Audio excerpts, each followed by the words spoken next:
Okay, I'm going to open it up to questions real quick, but we're currently in what we call a mock week. Does that make this a mock press conference? Does this count?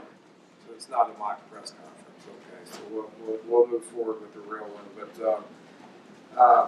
in all seriousness, we finished last week with our final scrimmage of camp on Saturday. We got probably, about 90 plays in, which is about 20, 30 less than what y'all saw the previous Saturday. So didn't do as much with the ones. They've got a lot of good work in and feel like they're ready to go. Did a lot with the twos, did a lot with the threes. And then the next day on Sunday started what we will do for an entire week, which is a mock week, put them through exactly what they're going to do through a game week. So no different than what we've done the previous 3 or 4 years. So, Sunday they came in, we watched the scrimmage, we lifted weights, let them go. Monday was their off day. That's their school day. Today we will start preparing for Missouri. So, when the kids come in here today, they're not going to know anything about Missouri. We haven't really started prepping them at all. So, I know a little bit about Missouri, not nearly as much as I know a week from now.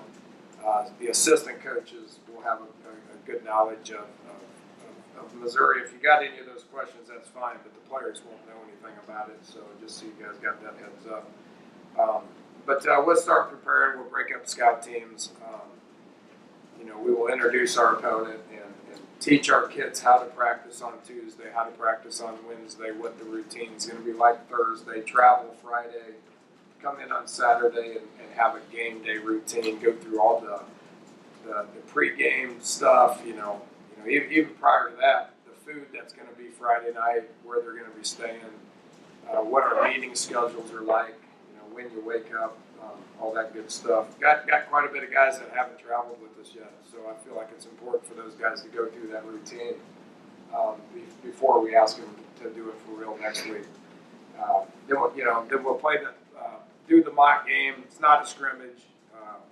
I used to try to tackle a little bit in that thing, and it doesn't work out very good. So sideline situation, how you sub, when you sub, special teams things. There's just a lot of moving parts on this mock game. I think it's very important for our guys to go through. And then obviously once that's over, sing country roads and get used to doing that, and then we'll start the real deal here the next week. So that's where we're currently at. I know you guys probably got some questions. It's been a while, so I'll turn it over to y'all. Dean, I guess 11 days away from your opener, you judge, okay, we've been here in other years, we're better, we're worse. Where are you? Oh, I feel good about where we're at. I mean, we got good depth. Know pretty much who our guys are going to be that are going to play. You do get to a point in camp where you know you're not going to get any better until you play. So we hit that last week at some point. We know who the guys are that are going to play. I don't think you totally understand what that's going to look like or how they're going to perform until you actually go out there and do it. Even with some of the older guys, it's a new year. You're a year older. How much better have some of these guys got? I just don't think you're going to be able to figure that out until you get out there and play. So feel good about who we got and what our depth is and what our schemes are. I think our guys will be fired up about our challenge against a good quality Missouri team and be able to go out there and see what happens.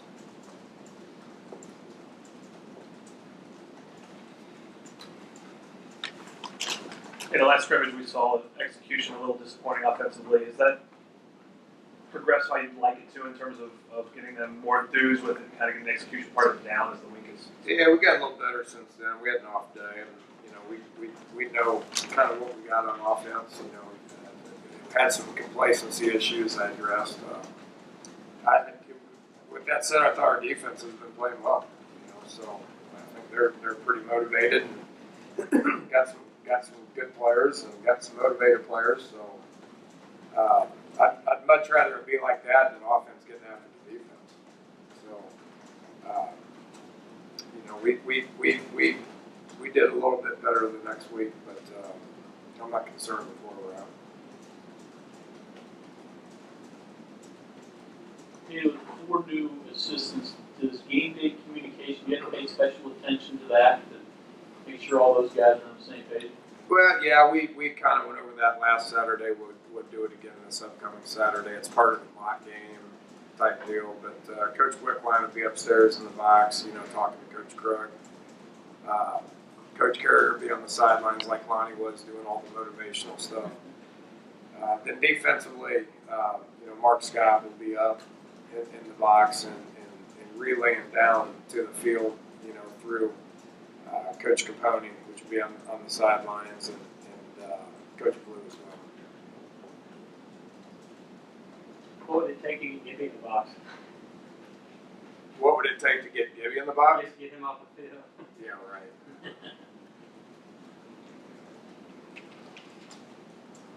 Have you started to make some decisions on some of those position battles, right tackle, cornerback? Yeah. I mean, they're still battling. I mean, we're not. I mean, hopefully we'll keep them battling all year long. But Marcel's will get the nod and we'll start. But Colton's going to play. Colton will probably end up playing, both right tackle and left tackle. When do we put Colton in the game? That depends on how Marcel plays. So there's situations that affect that. And the battle at corners is ongoing. We got 4 seniors and Antonio and Nana and Maurice and Rasul that have all done good things, and they'll keep plugging away. You got nickel packages where guys are going in the game. You got guys that need to rest. Maybe they need to take a series off here and there. Having all those guys there. Mike Daniels will play. You got Jordan Adams. You got Elijah Battle. We got a lot of bodies there that they just need to keep practicing and keep playing. What ends up happening in the first game with who starts or what the reps are? I mean, I would be shocked if it doesn't change between game 1 and game 2. Free safety, I mean, Tyler, what are you going to do? Yeah, Jeremy looks good there. I mean, he's played it. He's got experience.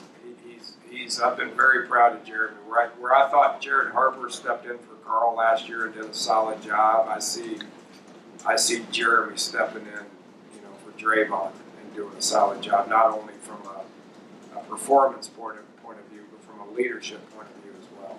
So both those guys are I'm proud of how they've stepped in. They've done it, and you got Kaiser White's done a good job at Spur. It's allowed us to have those other bodies there. Toya Avery is going to continue to get better and better. Kahari Sharif has been around here for a good while and kind of knows what to do as well. How's the team looking health-wise at this point in the preseason? Good, real good. You had the long-term things. That was unfortunate, but other than that, it's been good. I mean, we're as healthy as we've been since the day we started. So none of those Wesco, Wellman, they're not going to. They're all good to go. They're all cleared, and Eli had a good week. Wesco actually got cleared now, so I'll be able to work with him for dang near the first time all camp. But all those guys that had nicks and bruises, Gross, and I don't even know who their Matteo was out for a while. He's good. So all those guys are cleared and will be out there practicing today. Other than the 3 long-term guys, Draymond and Ferns and Jay Long. Unfortunately, you have a discipline thing with Adam Pankey. What's his status?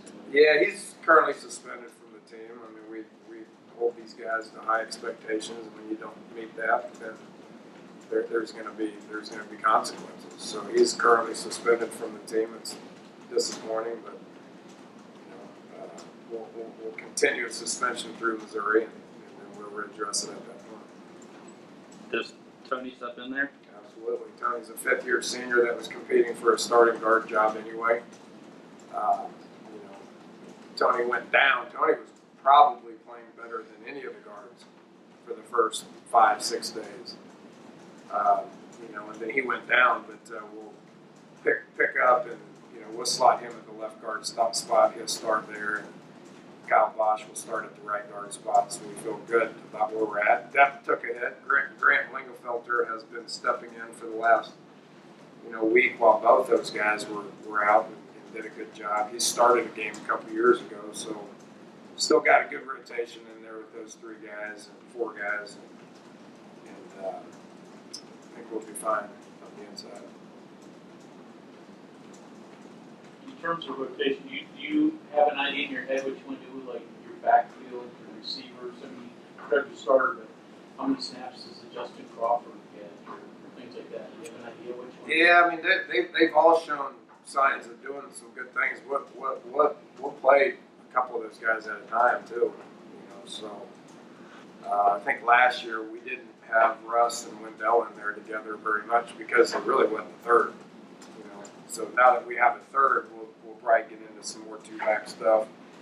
They've all shown signs of a guy that we can count on. So, you know, who looks good, who's got the hot hand, who's tired, who's fresh. I mean, all that stuff is taken into consideration. Same thing at receiver. You know, I mean, we got, you know, how much 3 receiver set do we use? How much 4 receiver set do we use? It depends on how the game planning aspect of things go.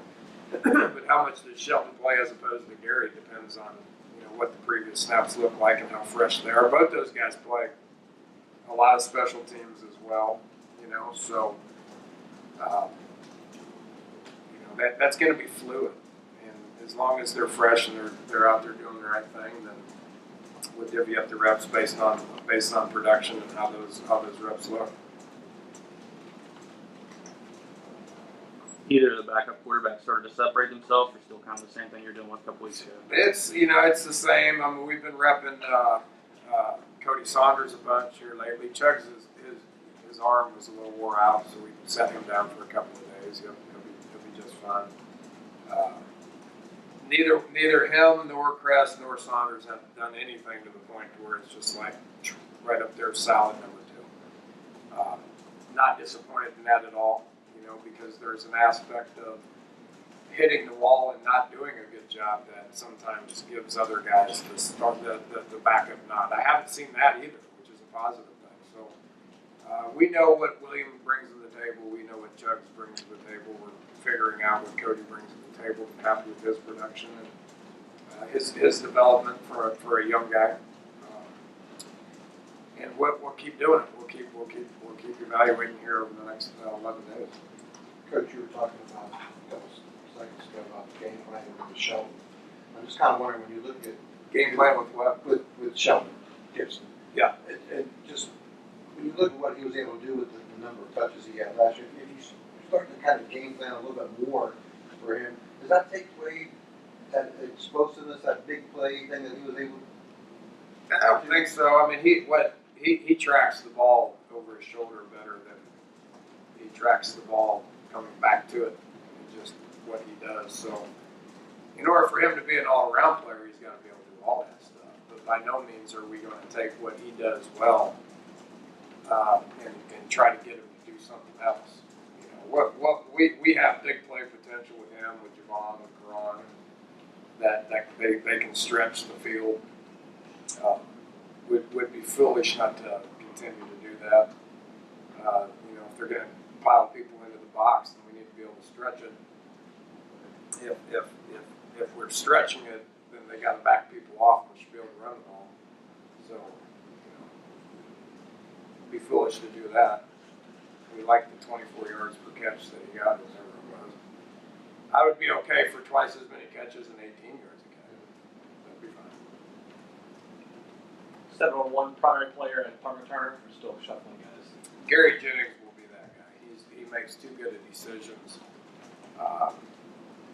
He got a lot better throughout the course of last year. He's a dependable guy that makes great decisions, that has very, very, very few mistakes and very, very, very few muffs. He's tracking it well.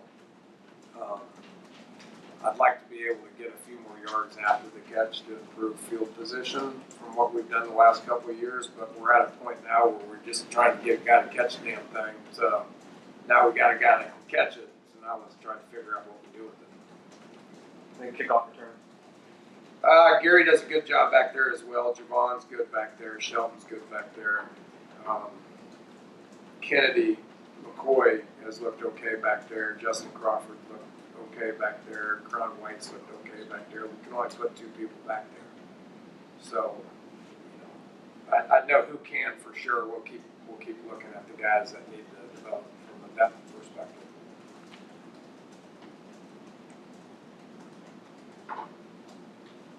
Teams develop personalities as the season goes on. What do you foresee for this team as far as is it going to be a cocky team, a exciting team? Yeah, what will their personality be? Too early to tell. I think it's too early to tell. I don't think you truly know that. I mean, you might have a little bit of a hunch, but I view this team. This team kind of, and we've talked a lot in here with me with the team about what our identity is, and they're pretty determined. They're pretty blue collar, hardworking. Budge that's determined to get out there and outwork people, that sort of thing. So I hope that's who they are. That's who they think they are. That's who I think they are right now. I hope that continues throughout the course of the season. It's a long season, and guys and teams change. So I think we'd all like to see a little bit of consistency with who we are, and get out there and have that same mentality over the course of the next 4 months. The biggest difference you've seen in Skyler from last year going into the season to this year? Is there one part of his game, either physical, mental, or something that kind of jumps out at you and says he's in a different place right now than he was going into last year? Yeah, confidence and consistency. He's more confident. Part of that is he's more trustworthy of the people around him. There's more familiarity. The relationship him and Tyler has is really good on the field. Those guys know what each other is thinking at all times. The rapport he's got with the receivers and timing aspect of what he's got with the receivers is night and day. Confidence he's got in the backs. And then just from a consistency point of view, from a X's and O's standpoint, I mean, going into a senior year after being here for 2 years, going into a senior year, that there's a consistency that I'm seeing that needs to develop as well. So he's in a better place. I like where we're at offensively. We got to go out there and be more consistent. I think he'll be a big part of that. Yeah, you talked about using multiple backs and one back, 3 receivers, 4 receivers. You do different stuff with the quarterback run, your running game. But you're actually doing all that stuff too, so you're probably comfortable with it. You're not doing everything every game, I get. But what does it say about where you're at with your guys and your experience that you kind of do feel comfortable going to practice on, even if you're keeping it in your bag and using it for a game plan? That's a lot of things you can actually offer a game plan. Is there a question in there? I said, when you look about where you're at, it just seems like I can't joke around at times. Very serious. It's, we can do that. I'd like to not have to do that with the quarterback run game and stuff. I mean, there's, it just depends on whether you need it or not. There's a lot of times last year where we needed it because our passing game wasn't sufficient enough. So, being multiple is what you need to do. Whether we're going to, I'd like to go into every single game saying we're going to run the ball 50% of the time, pass it 50% of the time. That's as balanced as you can be. I'd like to be able to get into a whole bunch of different sets and do the same stuff over and over again and be really good at it. Defenses start to dictate that stuff. they can change their defenses that dictate what you feel like you need to do. And the key to being good offensively is if you got to up it and throw the ball 85% of the time, like we did against Arizona State, then you need to be effective and be able to do it. If you need to be able to run the ball 85% of the time based on coverages and having a lid on it, then you need to be able to do it. So I think we're there. I think we're there. We'll see what happens. You think it started with Arizona State because their defense was geared in such a way you kind of knew you had to run it? That wasn't necessarily what you did. You did very well last year, but all the extra factors on it. Yeah. Correct. Yeah. I mean, we made a lot of strides in that month leading up to that bowl game from a passing point of view.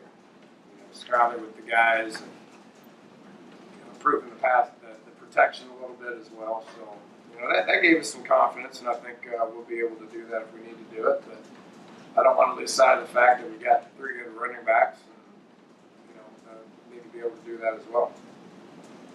Thanks, Coach.